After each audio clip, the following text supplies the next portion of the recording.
Assalamu alaikum. In this video, how to copy and paste text in Adobe Photoshop. Let's begin.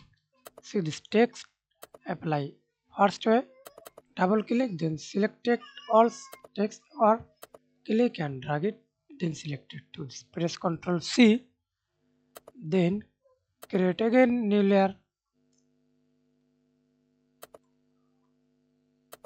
click in here, press Ctrl V, then see this copy and paste text. Press Ctrl T, resize, and step 2, see this text. Click the text layer, press Ctrl Z and click the move tool, move anywhere.